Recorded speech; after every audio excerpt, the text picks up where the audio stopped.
Hi, welcome to Math Antics. We've learned a lot about geometry so far, but there's one really important geometric shape that we still need to cover, and that shape is a circle. Since the invention of the wheel, circles have been extremely important to all humanity. Grog make wheel. Thanks, Grog. In fact, you probably see circles almost everywhere you turn. But mathematically, what is a circle? Well, in geometry, a circle is defined as the set of all points that are equidistant, or the same distance, from another single point. And the best way to understand what that means is to see it in action. So, here's a single point to start with. And now, let's start drawing points that are equidistant from it. This point is a foot away to the right. Now let's make another point a foot away, but in another direction. Let's say up here. Now let's make another one, also a foot away, but in another direction, right here. Now let's make another, right here. And another, and another, and another, and another. Phew, I'm getting tired. But do you see what's happening? The more equidistant points we add, the more the pattern looks like a circle.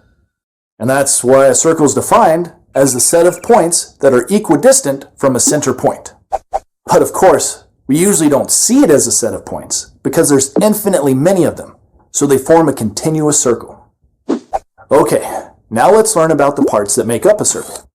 First of all, we have the original point that we started with. That's called the center or the origin of the circle. Next, we have the distance that we use to draw all of the equidistant points that form a circle. That distance is called the radius. The radius is important because it's the distance from the center of a circle to any other point on the perimeter of that circle. And even though a circle only has one radius dimension, you can draw as many radius lines as you want to. Usually you'll only see one radius line drawn since it's the same length no matter where you draw it. Another important circle dimension is called the diameter. The diameter is the distance across a circle. If you start at one point on the circle and then draw a line straight through the center to the other side, that distance is the diameter. As you can see, the diameter is really just the same as two radius lines drawn in exactly opposite directions. So for any circle, the diameter is always exactly twice as long as the radius. All of the equidistant points we drew combine to form the perimeter of the circle. Remember that perimeter is just the distance all the way around a shape. But because a circle is a special shape, the perimeter of a circle gets a special name. It's called the circumference. The circumference is the distance all the way around a circle. We're going to learn how to calculate the circumference of any circle in the next video. We'll also learn how to calculate the area of any circle. But before we can learn those things, we first need to learn about pi. Grog make pie.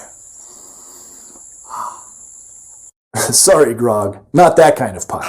In math, the word pi, which is spelled pi, refers to a very special number. In fact, it's so special that it gets its own symbol. This Greek letter here is the symbol for the number pi. But if pi is just a number, why don't we write it like that? Why do we need to use a special symbol for it? That's a good question, and I'll get to that in just a minute. But first, let's learn what pi really is by seeing how it relates to a circle. It turns out that pi is really a ratio. Now, if you're not sure what a ratio is, you can watch our video about them. But basically, a ratio is just a relationship between two numbers that's written like a fraction. Pi is the ratio of two different distances on a circle. It's the ratio of the distance around a circle to the distance across a circle. And what do we call those two distances? Yep, the circumference and the diameter. So pi is the relationship of the circumference to the diameter. And as you'll see in a minute, because pi is a ratio, it's the same number for any circle, no matter how big or small. Okay, but what number is it? What's the value of pi? Well, to figure that out, have a look at these two circles, one big and one small. We're going to imagine that our circle's diameters are flexible like a piece of string, and that we can wrap them around the outside edges, circumferences, of the circles. So for each circle, if we start at the top and wrap the diameter around the circumference, we see that one diameter is not enough to go all the way around.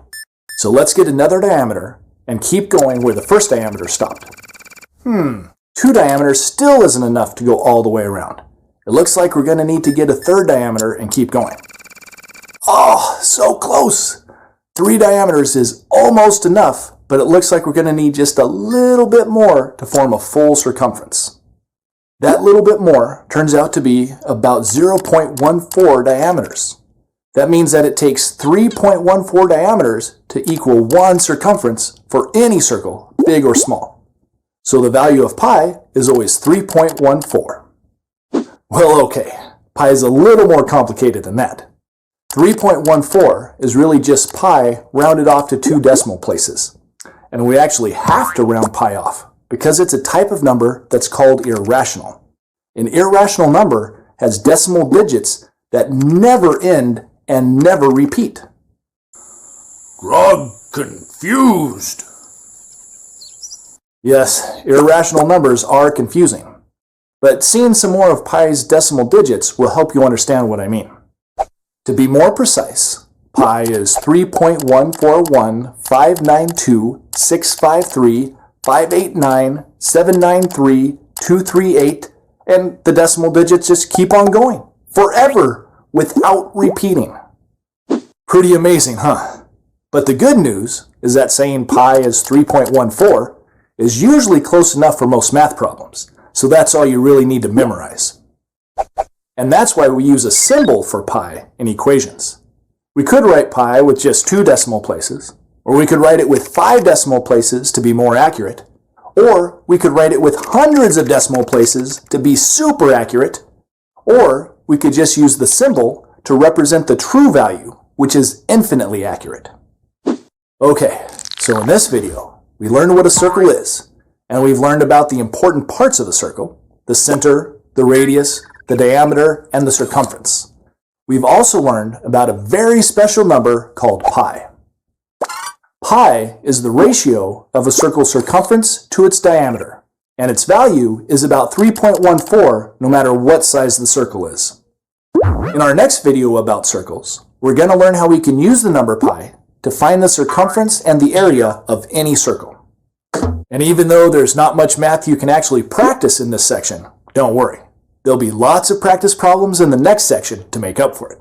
Thanks for watching Math Antics, and I'll see you next time. Grog good at math. Learn more at mathantics.com.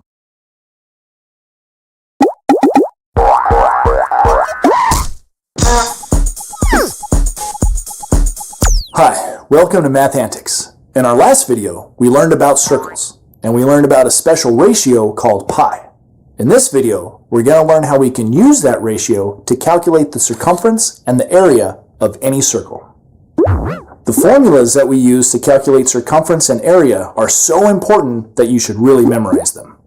To help you do that, we're going to look at them side by side, and that will help you see their similarities and their differences so you don't get them mixed up.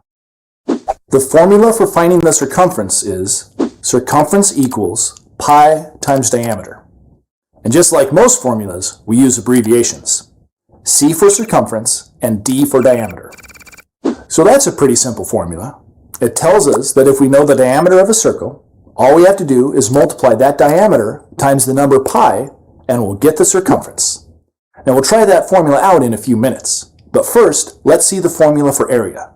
The formula for finding the area of a circle is area equals pi times radius squared. Again, we can use abbreviations to make it shorter. A for area and R for radius. Now this is a pretty simple formula too. It tells us that if we know the radius, we just have to square it and then multiply that times pi to get the area. Okay, but what does it mean to square the radius? Well, squaring a number just means multiplying it by itself. For example, 3 squared just means 3 times 3. And 5 squared just means 5 times 5. And r squared just means r times r. So our formula is really just area equals pi times r times r. But we write it in the r squared form because it's more compact. Oh, and one really important thing to keep in mind is that r squared is not the same thing as 2 times r. That's a common mistake that students make when first learning how to find the area of a circle. And if we look carefully at both of our formulas, you'll see why.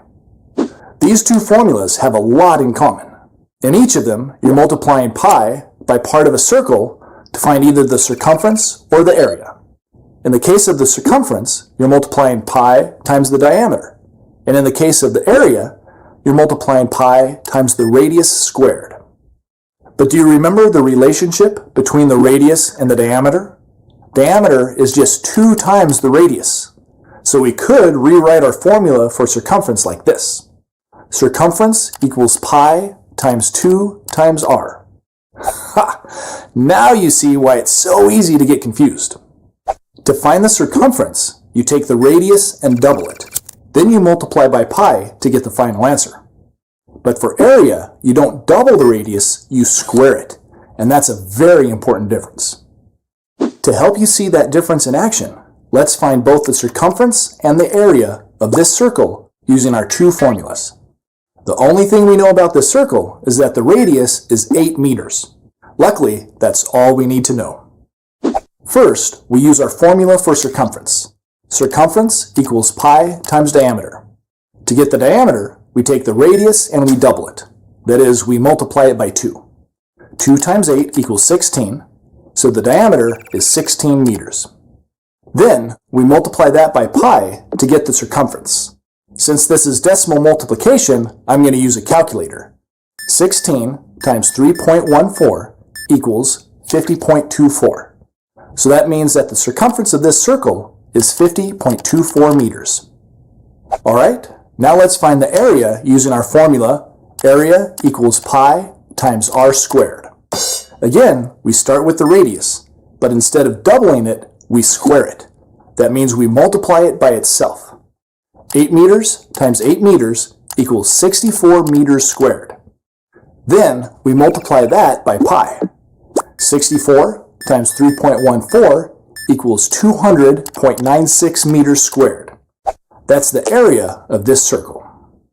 As you can see, the result we get when we square the radius is very different from the result we get when we double it. And one of the most important differences is with the units of our answer.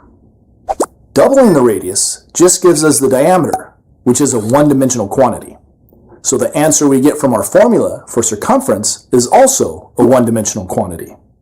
But when we square the radius, that gives us square units, which are two-dimensional. That makes sense because area is always a two-dimensional quantity. Remembering that will help you avoid getting these two formulas mixed up. The one that has the radius squared is always for area.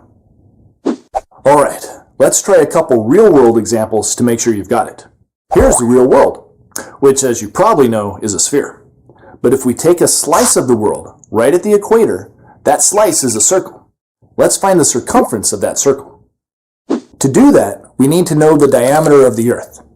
That turns out to be about 12,750 kilometers. Great. Then to find the circumference, we just need to multiply that diameter times pi. Now I'm definitely going to use a calculator for this. And I'm going to use a more accurate version of pi since this is such a big distance. So 12,750 times 3.14159 equals 40,055 kilometers to the nearest kilometer. Wow, that's a pretty big circumference. No wonder it takes so long to go all the way around the Earth. Your mark, get set, go! Whew. Yes! 3.14 seconds quicker than last time. Yes! Whew. Here's another real-world example with a circle. If this pizza has a diameter of 24 inches, what's its total area? Well, using our formula, we start by squaring the radius. But the problem didn't give us a radius, it gave us the diameter. So we have to calculate the radius from the diameter.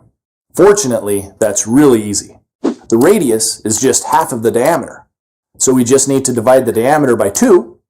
24 inches divided by 2 gives us 12 inches for the radius.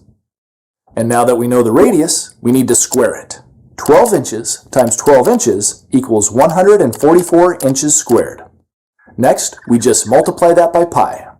144 times 3.14 is 452.16. So the total area of the pizza is 452.16 square inches. Alright, so now you know how to find the circumference and the area of any circle. All you need to do is remember the formulas. Circumference equals pi times diameter, and area equals pi times radius squared. But it's really important to practice using these formulas for yourself, so be sure to try some of the exercise problems. That's the way to really learn math. Thanks for watching Math Antics, and I'll see you next time. Learn more at mathantics.com.